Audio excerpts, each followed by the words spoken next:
क्या आपके बच्चे भी 1.5 साल के हैं, 2 साल के हैं, 3 साल के हैं और कुछ चेंजेस अभी आप नोटिस करें, जैसे वो बुक को खुद से ओपन करते हैं, उसके पन्ने पलटते हैं या फिर किसी को अगर वो देखते हैं पेंसिल से कुछ लिखता हुआ तो खुद भी लेके वो पेंसिल से कुछ लिखने की कोशिश करते हैं, कुछ भी। इसको हम बोलते हैं स्क्रिबलिंग।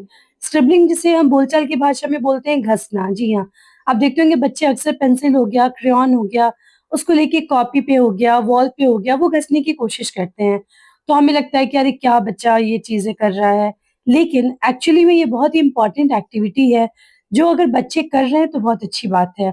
अगर नहीं कर रहे हैं तो मैं सजेस्ट करूँगी घर में आपके पुराने बुक हो, कॉपी हो, डायरी हो, आप उन्हें दें, पेंसिल दें, क्रेयॉन दें, फ्लोर पे भी उनको स्क्रिबल करने दें।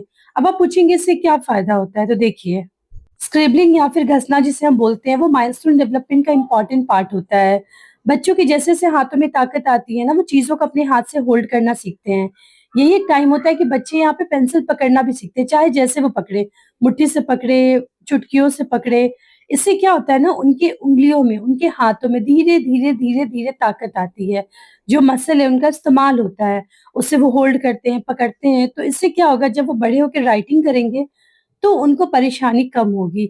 जो बच्चे खूब स्क्रिबल करते हैं ना, जब वो प्रॉपर राइटिंग में जाते हैं, जब वो 4 साल के होते हैं, 5 साल के होते हैं, तो उनको परेशानी कम होती है, उनकी हैंडराइटिंग भी काफ़ी अच्छी होती है। एक परेशानी होती है कि बच्चों को जब भी हम स्क्रिबल करने के लिए देते हैं कुछ भी, तो मुँह में डालते हैं, तो उस बात का ध्यान रखना है। पास में रहें और देखें कि वो खुद को हार्म नहीं करे।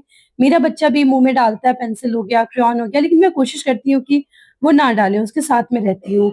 तो अभी आप देखेंगे बच्चे इस तरह से तेज़ी से स्क्रिबल करते हैं, सर्कल ड्रॉ करते हैं, डॉट, डॉट, डॉट, डॉट करते हैं। तो ये सारी जो एक्टिविटी है, ये बता रही है कि बच्चों के हाथों में धीरे-धीरे ताकत आ रही है।